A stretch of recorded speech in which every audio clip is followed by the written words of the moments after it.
ఈ రోజు ఒక కొత్త టాపిక్ తో మీ ముందున్నాను. ఈ టాపిక్ ఏంటి అంటే బ్లూ ఎకానమీ. సో ఈ బ్లూ ఎకానమీ చాలా న్యూస్ లో ఉంది కాబట్టి దీని మీద ఎస్సే వచ్చే ఛాన్సెస్ చాలా ఎక్కువగా ఉన్నాయి. సో ఇక్కడ బ్లూ అంటే ఏంటంటే వాటర్ కి రిలేటెడ్ దాన్ని మనం బ్లూ అంటాము. అది ఓషన్ అయినా సరే, లేకపోతే సీ అయినా సరే, లేక్స్ అయినా సరే, రివర్స్ అయినా సరే, సో ఏదైనా వాటర్ కి సంబంధించింది అయితే మనం బ్లూ అంటాం అనమాట. సో ఇక్కడ నుంచి వచ్చే మనకి సంపద రిసోర్సెస్ ఏమున్నాయో అదంతా వచ్చేసి మనకి బ్లూ ఎకానమీలో పార్ట్. సో చాలా వరకు మనకి ఏంటంటే international see bed of authority ఇండియాకు పర్మిషన్ వచ్చిందనమాట. ఈవెన్ ఎక్స్క్లూజివ్ ఎకనామిక్ జోన్ తర్వాత కూడా మనకి హై సీస్ ఉంటుంది కదా. సో ఈ హై సీస్ లో మనకి పాలీమెటాలిక్ నాడ్యూల్స్ ఉన్నాయి. అవి ఎక్స్ప్లోర్ చేయడానికి మనకి ఐఎస్సీ అనేది పర్మిషన్ ఇవ్వడం జరిగింది. కాబట్టి మీకు ఈ బ్లూ ఎకానమీ మీద క్వశ్చన్ వచ్చే ఛాన్సెస్ చాలా ఎక్కువగా ఉన్నాయి. సో ఇక్కడ exclusive economic zone, high seas ఏంటి మేడం అని మీకు తెలియదు అన్నట్లయితే ఒకసారి అది ఎక్స్ప్లెయిన్ చేస్తాను. దాన్ని ఒకసారి చూసి మీకు క్లియర్ కట్ ఐడియా అనేది వస్తుంది. ఫర్ ఎగ్జాంపుల్ ఇది ఇండియా అనుకోండి. ఓకే, ఇది కోస్ట్ లైన్ కదా. ఓకే, సో మనం ఒక బేస్ లైన్ తీసుకుంటాం. హై టైడ్స్, లో టైడ్స్ ఎక్కడ వస్తున్నాయి దాన్ని బట్టి బేస్ లైన్ తీసుకున్న తర్వాత 12 నాటికల్ మైల్స్ వరకు దాన్ని ఇంటర్నల్ వాటర్స్ అని అనడం జరుగుతుంది. ఈ బేస్ లైన్ నుంచి 24 నాటికల్ మైల్స్ అంటే ఇక్కడ నుంచి 12 నాటికల్ మైల్స్ వరకు మనకి దాన్ని టెరిటోరియల్ వాటర్స్ అని అంటాము. ఓకే, దాని తర్వాత మనకి కంటిన్యూస్ జోన్ ఉంటుంది. సో ఇక్కడ నుంచి 200 నాటికల్ మైల్స్ వరకు దాన్ని ఎక్స్క్లూజివ్ ఎకనామిక్ జోన్ అంటాము. సో ఏదైనా సరే, ఫర్ ఎగ్జాంపుల్ ఇది exclusive economic zone of India అనుకున్నట్టయితే, సో ఇండియా యొక్క రూల్స్ అండ్ లాస్ అనేది మనం ఇక్కడ వరకు స్ప్రెడ్ అయి ఉంటుంది. ఏంటంటే ఇండియా యొక్క లాస్ అన్ని ఇంతవరకు మనం ఎక్స్టెండ్ చేసుకోవచ్చు. ఎక్స్క్లూజివ్ ఎకనామిక్ జోన్ అంటే 200 నాటికల్ మైల్స్ వరకు మాత్రమే. దాని తర్వాత ఏంటి అంటే మనకి హై సీస్ వస్తుంది అనమాట. సో ఈ హై సీస్ ని మనం గ్లోబల్ కామన్స్ అని అంటాం. అందరి కంట్రీస్ యొక్క పవర్ అనేది అక్కడ పెట్టుకోవచ్చు అనమాట. సో దాన్ని ఏమంటారు అంటే గ్లోబల్ కామన్స్ అంటాం. ఈ గ్లోబల్ కామన్స్ అనేది ఇంటర్నేషనల్ ప్రాపర్టీ అంటాం. ఇది ఒక కంట్రీ ప్రాపర్టీ అని మనం చెప్పలేము అనమాట. సో ఇక్కడ మీరు చూసుకున్నట్టయితే మనకి ఈ కోస్టల్ ఏరియాస్ లో ఉన్న రీసోర్సెస్, సో ఏముంటాయి మనకి వాటర్ లో రీసోర్సెస్, మనకి వాటర్ లో ఉండే రీసోర్సెస్ ఏంటి, మనకి ఫిషరీస్ ఉంటాయి, అలాగే మనకి కోరల్ రీఫ్స్ అనేది ఉంటాయి, అలాగే మన టూరిజం సెక్టార్ కూడా డిపెండ్ అవుతుంది వాటర్ లో. వాటర్ గేమ్స్, వాటర్ రీక్రియేషన్ అవన్నీ ఉంటాయి. అండ్ అదే కాకుండా మనకి వాటర్ లో ఏంటి అంటే మనకి ఆంబర్గర్స్ అని దొరుకుతుంది. అంటే షార్ యొక్క వామిటింగ్, అది కూడా మనకు ఒక రీసోర్స్. అది చాలా కోట్లలో విలువ ఉంటుంది.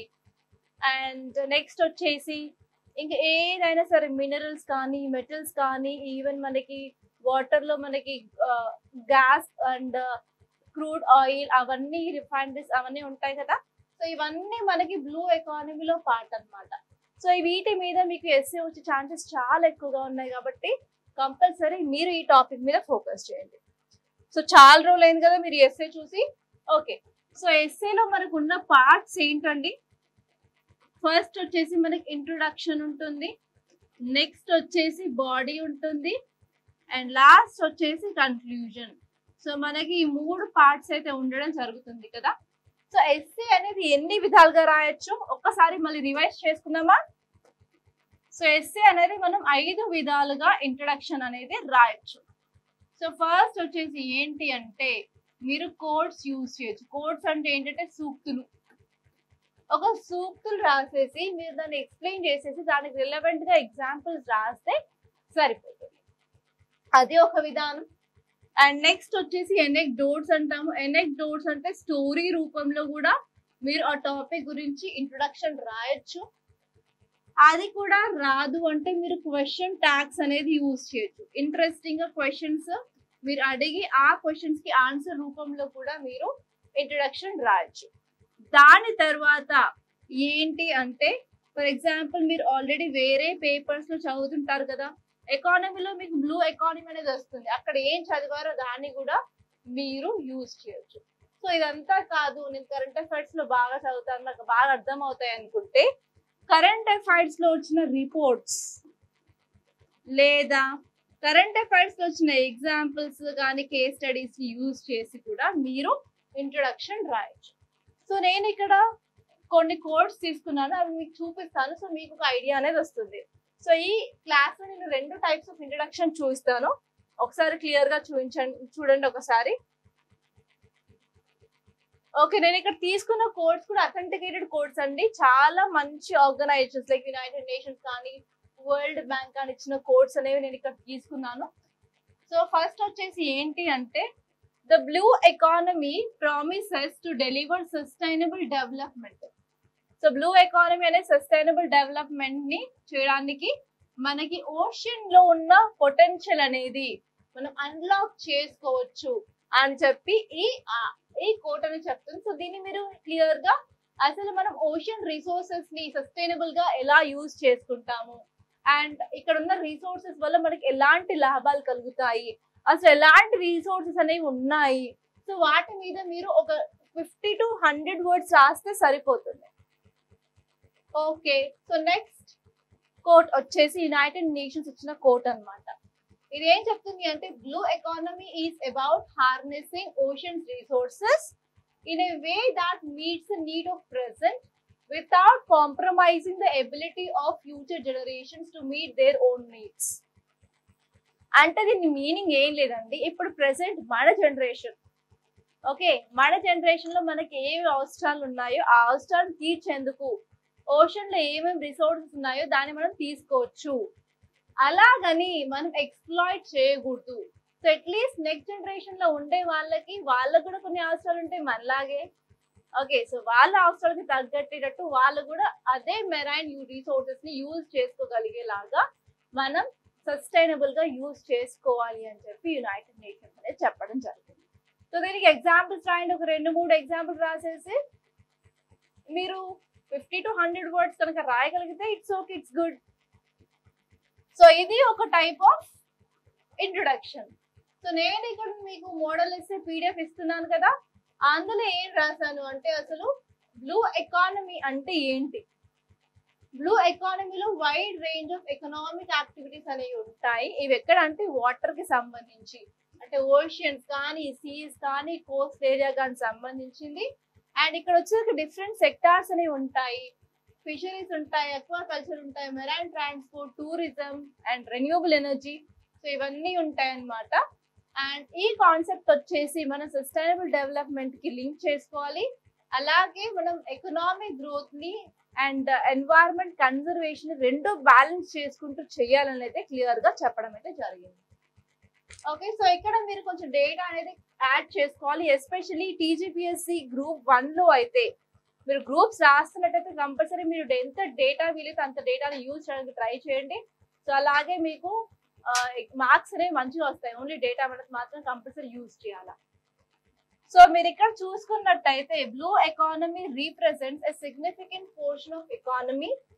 అకార్డింగ్ టు వరల్డ్ బ్యాంక్ ఏం చెప్తున్నారు అంటే ఓషన్ ఎకానమీ అనేది $1.5 ట్రిలియన్ అనేది గ్లోబల్ ఎకానమీకి కాంట్రిబ్యూట్ చేస్తుంది అనమాట. సో ఇది 2030 వచ్చే నాటికి ఈ $1.5 ట్రిలియన్ కూడా ఏంటంటే 1.3 ట్రిలియన్ అంటే 1.5 నుంచి 3 ట్రిలియన్ అంటే అరౌండ్ డబుల్ అవుతుంది అనేది చెప్పడం జరిగింది. సో కాబట్టి ఏంటంటే మనం జాగ్రత్తగా ఏవైతే రిచ్ రిసోర్సెస్ ఉన్నాయో వాటిని జాగ్రత్తగా యూజ్ చేసుకోవాల్సిన అవసరం ఉందని అయితే చెప్తున్నారు. ఓకే, సో ఇదండి మీరు రాయాల్సిన బాడీ. సో ఇప్పుడు వచ్చేసరికి మనం ఓకే బాడీలోకి వెళ్దాము. ఇంట్రొడక్షన్ అయిపోయింది కదా, సో ఇప్పుడు బాడీ. సో బాడీ చూసుకున్నట్టయితే అసలు బ్లూ ఎకానమీ అంటే ఏంటి అది చూసుకోవాలి. సో బ్లూ ఎకానమీలో ఉన్న రీసోర్సెస్ ఏంటి, మనం సస్టైనబుల్ డెవలప్మెంట్ ఎలా చేయాలి. సో ఈవెన్ మనకి SDGs ఉంటాయి, సస్టైనబుల్ డెవలప్మెంట్ గోల్స్ 17 ఉంటాయి. అందులో లైఫ్ బిలో ఓషన్ కూడా ఉంది కదా, దాన్ని మీరు చూసుకోవాలా. అదే కాకుండా నెక్స్ట్ ఏంటి అంటే మీరు చూసుకోవాల్సిన విషయం. దీనివల్ల మనకి అడ్వాంటేజెస్ ఏమున్నాయి, డిసడ్వాంటేజెస్ ఏమున్నాయి. సో మనం ఓవర్ ఎక్స్ప్లాయిటేషన్ చేయడం వల్ల మనకు కలిగే ఇంపాక్ట్స్ ఏంటి అండ్ దీనికి సంబంధించిన మెజర్స్. ప్రతి ఒక్క ఐడియాలో మీరు డిఫరెంట్ 2-3 ఎగ్జాంపుల్స్ అలా రాసుకొని డేటా కానీ ఏమైనా ఎగ్జాంపుల్స్ కేస్ స్టడీస్ రాసుకున్నట్టయితే ఆరామ్సే మీకు ఒక 750 to 800 వర్డ్స్ ఈజీగా అయిపోతుంది. ఓకే, సో మనం ఒకసారి దీన్ని క్లియర్ గా చూసినట్టయితే ఇక్కడ నేను బాడీలో ఫస్ట్ అండర్స్టాండింగ్ బ్లూ ఎకానమీ గురించి ఇచ్చారనమాట. సో ఇక్కడ ఈ అండర్స్టాండింగ్ లో ఏంటి అంటే అసలు ఏవే సెక్టార్స్ అనేది ఇంక్లూడ్ అయ్యాయి. ఫిషరీస్ ఉన్నాయి, అక్వాకల్చర్ ఉంది, ట్రాన్స్పోర్ట్ ఉంది, టూరిజం ఉంది, అండ్ ఆల్సో రెన్యూవబుల్ ఎనర్జీ కూడా మనం ఇంక్లూడ్ చేసుకోవచ్చు. అలాగే మెరైన్ బయోటెక్నాలజీ కూడా మనకు సంబంధించి ఉంది ఈ బ్లూ ఎకానమీలోనే క్లియర్ కట్ గా చెప్పారనమాట. ఓకే, అది మీరు చూసుకోవాలా. సో నెక్స్ట్ వచ్చేసి డేటా కంపల్సరీ రాసుకోవడానికి అయితే ట్రై చేయండి. సో ఇప్పుడు తెలంగాణలో గ్రూప్ 1 రాస్తున్నాం కాబట్టి తెలంగాణకి ఇది ఎలా రెలవెంట్ అని చెప్పొచ్చు.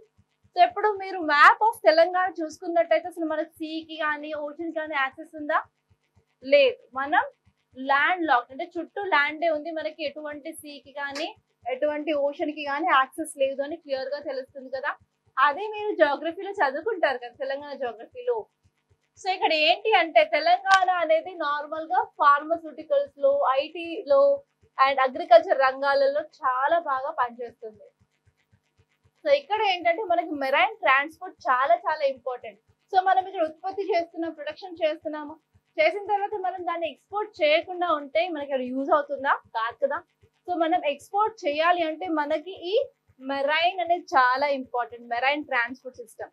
దాన్ని మనం ఎలా యాక్సెస్ చేస్తున్నాము అంటే ఏపీ హెల్ప్ తీసుకుంటున్నాము, మహారాష్ట్ర హెల్ప్ తీసుకొని మనము బే ఆఫ్ బెంగాల్ ని రీచ్ అవ్వడం కానీ, ఇండియన్ ఓషన్ ని రీచ్ అవ్వడం కానీ, లేక అరేబియన్ సీ రీచ్ అయ్యి వివిధ కంట్రీస్ కి మనం ఎక్స్పోర్ట్ అనేది చేస్తున్నాం అనమాట. సో అదే కాకుండా మీరు ఫిషెస్ అండ్ అక్వాకల్చర్ రంగాల్లో చూసుకున్నట్టయితే మనకి నార్మల్ గా రివర్స్ ఉన్నాయి, రిజర్వాయర్స్ ఉన్నాయి, లేక్స్ ఉన్నాయి. కాబట్టి మనం ఎంతో కొంత ఫిషరీస్ మీద ఫోకస్ చేస్తున్నాం, అలాగే అక్వాకల్చర్ మీద ఫోకస్ చేసేసి ఇలా మనం బ్లూ ఎకానమీ ప్రిన్సిపల్స్ ని బాగా ఫోకస్ చేస్తున్నాం అనేది చెప్పారు. అండ్ అదే కాకుండా మనం రెన్యూవబుల్ ఎనర్జీ కోసం ఏంటంటే విండ్ ఫార్మ్స్ ని కానీ చాలా వరకు సోలార్ ఫార్మ్స్ కానీ కూడా యూజ్ చేస్తున్నట్టు ఇక్కడ క్లియర్ గా చెప్పడం అయితే జరిగింది. సో ఇక్కడ ఈ బ్లూ ఎకానమీ వల్ల మనకున్న ఆపర్చునిటీస్ ఏంటి ఒకసారి క్లియర్ గా చూడండి. సో మనకి ఎలాంటి ఆపర్చునిటీస్ ఉన్నాయి అంటే మనం ఫిషింగ్ సెక్టార్ ఫిషరీస్ ని బాగా ఫోకస్ చేయొచ్చు, టూరిజం సెక్టార్ ని ఫోకస్ చేయొచ్చు, రెన్యూవబుల్ ఎనర్జీ మీద ఫోకస్ చేయొచ్చు. సో ఇలా ఈ వివిధ రంగాల్లో ఫోకస్ చేయడం వల్ల మనకి యూజ్ ఏంటి చెప్పండి? ఎంప్లాయ్మెంట్ అనేది క్రియేట్ చేయొచ్చు, ఎస్పెషల్ రూరల్ ఏరియాస్ లో అండ్ కోస్ట్ ఏరియాస్ లో మనం ఫోకస్ చేయొచ్చు. అలాగే మనం ఇంక్లూజివ్ గ్రోత్ మీద కూడా ఇంపాక్ట్ అనేది అయితే ఉండడం జరుగుతుంది. క్లియర్, అర్థమైంది కదా. అండ్ నెక్స్ట్ వచ్చేసి ఏంటి అంటే టెక్నాలజీ వైజ్ మనకి కొత్త టెక్నాలజీస్ అనేది అడాప్ట్ చేసుకోవడం వల్ల మెరైన్ బయోటెక్నాలజీలో మనకి ఆపర్చునిటీస్ అనేది ఉండడం జరుగుతుంది.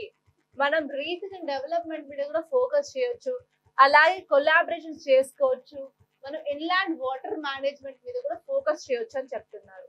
అదే కాకుండా ఎస్పెషల్ తెలంగాణలో మనం చాలా ఫేమస్ అనమాట ఇన్లాండ్ ఫిషరీస్ కానీ, ఇరిగేషన్ ప్రాక్టీసెస్ కి కానీ, కన్సర్వేషన్ కి కానీ అలా కూడా యూజ్ అవడం జరుగుతుంది. అలాగే మన నేషనల్ సెక్యూరిటీ మీద కూడా ఫోకస్ చేయొచ్చు అని చెప్పి క్లియర్ గా చెప్పడం అయితే జరిగింది అనమాట.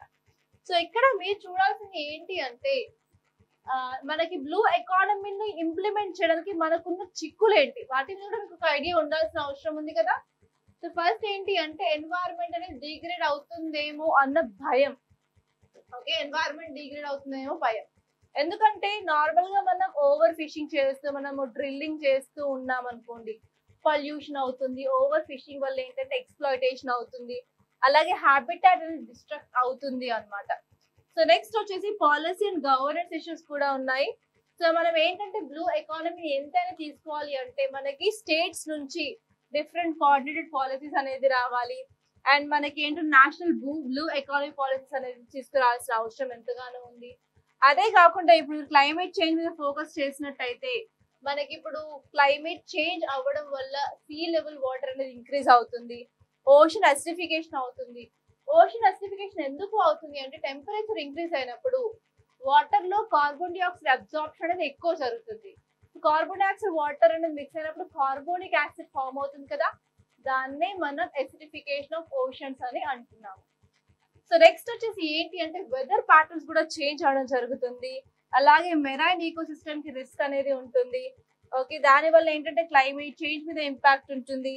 సో అలాగే మన ట్రేడ్ మీద కానీ అగ్రికల్చర్ మీద కూడా చాలా ఇంపాక్ట్ అనేది అయితే ఉండడం జరుగుతుంది. అదే కాకుండా మన దగ్గర ఉన్న ఇన్ఫ్రాస్ట్రక్చర్ కానీ మన దగ్గర ఉన్న ఇన్వెస్ట్మెంట్ కూడా సరిపోదన్నమాట. మనకి ఇంకెక్కువ కావాల్సిన అవసరం అయితే ఉంది. సో అదే విధంగా మనం ఇక్కడ ఇలాంటి చిక్కులు ఉన్నప్పుడు ఎలాంటి మెజర్స్ తీసుకోవాల్సిన అవసరం ఉంది? వే ఫార్వర్డ్ ఏంటి అంటే ఫస్ట్ మనం కొలాబరేషన్ అనేది తీసుకురావాల్సిన అవసరం ఉంది. సో ఎస్పెషలీ ఈ తెలంగాణ స్టేట్ అనేది ల్యాండ్ లో కాబట్టి సో ఏ కంట్రీస్ కి అయితే ప్రాపర్ లాజిస్టిక్ కానీ ట్రేడ్ కానీ ఉన్నట్టయితే ఆ కంట్రీస్ తో కానీ ఆ స్టేట్స్ తో కానీ మనం కొలాబరేషన్ అవడం వల్ల మనకి చాలా యూజ్ అనేది అయితే ఉంటుంది. అండ్ నెక్స్ట్ వచ్చేసి ఏంటంటే మనం రీసెర్చ్ అండ్ డెవలప్మెంట్ లో కూడా మనం బాగా ఫోకస్ చేయాలి. ఎస్పెషలీ ఐటీ రంగాల్లో బయోటెక్నాలజీలో మనం మెరైన్ రీసెర్చ్ అండ్ డెవలప్మెంట్ మీద వాటి మీద ఫోకస్ చేసినట్టయితే వాటర్ మేనేజ్మెంట్ చేయొచ్చు అండ్ అక్వా కల్చర్ చేయొచ్చు. ఫిషరీ సెక్టార్ లో కూడా మనం ప్రొడక్టివిటీ అనేది ఇంక్రీజ్ చేసుకోవచ్చు. అదే కాకుండా మనం ట్రైనింగ్ స్కిల్స్ మీద కూడా ప్రాపర్ గా ఫోకస్ చేసినట్టయితే ఇప్పుడు మనకి ఎలాంటి లూప్ హోల్స్ ఉన్నాయో ఆ లూప్ హోల్స్ ని మనం తీయడానికైతే యూస్ఫుల్ గా ఉంటుంది.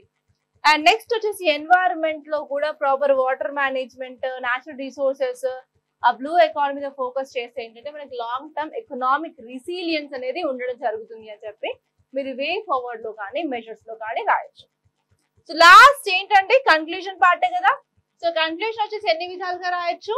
మనం సమ్మరీ రాయొచ్చు, లేకపోతే పోస్ట్ స్క్రిప్టింగ్ రాయొచ్చు, లేకపోతే మనం ఫ్యూచరిస్టిక్ వేలో కానీ ఓపెన్ ఎండెడ్ కన్క్లూజన్ రాయొచ్చు. సో ఇక్కడ నేను సమప్ ఇచ్చానండి. సమప్ ఏంటి అంటే ఈ బ్లూ ఎకానమీ అనేది ఒక హోలిస్టిక్ అంటే డిఫరెంట్ డైమెన్షన్స్, హోలిస్టిక్ అప్రోచ్ అన్నమాట. అది ఎకనామిక్ డెవలప్మెంట్ మీదే కాకుండా సస్టైనబుల్ డెవలప్మెంట్ మీద ఫోకస్ చేస్తుంది, ఇన్నోవేషన్ మీద ఫోకస్ చేస్తుంది, అలాగే ఇంక్లూజివ్ గ్రోత్ మీద ఫోకస్ చేస్తుంది. అండ్ ఇక్కడ మనకు వచ్చిన బాధ అండ్ చిక్కి ఏంటి అంటే తెలంగాణ స్టేట్ కి ప్రాపర్ గా కోస్ట్ లైన్ అనేది లేదు. దాని వల్ల ఏంటి అంటే ఇండస్ట్రీస్ మీద కానీ ట్రేడ్ మీద కానివ్వండి వాటర్ రిసోర్స్ మీద కూడా చాలా ఇంపాక్ట్ అయితే ఉంటుంది. దాని వల్ల ఏంటి అంటే మన తెలంగాణకి అంత పెద్ద రోల్ అనేది ఎక్కువ లేదు. అయినప్పటికీ మనం వేరే స్టేట్స్ తో మనం కొలాబరేషన్ చేసి వేరే కంట్రీస్ తో కొలాబరేషన్ చేసి కూడా ఈ బ్లూ ఎకానమీలో మనం సిగ్నిఫికెంట్ పోర్షన్ తీసుకురావచ్చు అని చెప్పి మీరు కన్క్లూజన్ రాస్తే సరిపోతుంది. సో ఈ విధంగా మీరు ఎస్ఏ కనుక మల్టీ డైమెన్షనల్ ఆన్సర్ వేలో రాసేసి ఎగ్జాంపుల్స్ డేటా ఇచ్చినట్టయితే కంపల్సరీ మీకు చాలా మంచి స్కోర్ అయితే వస్తుంది. 120+ అయితే 100% వస్తుంది. సో అంతే అండి. సో ఈ క్లాస్ మీకు నచ్చింది అండ్ మీ క్లాస్ వల్ల మీరు అట్లీస్ట్ 2-3 పాయింట్లు కొత్తగా నేర్చుకున్నా కూడా I'm very happy and thank you for watching and bye students, and we are going to meet in the next class.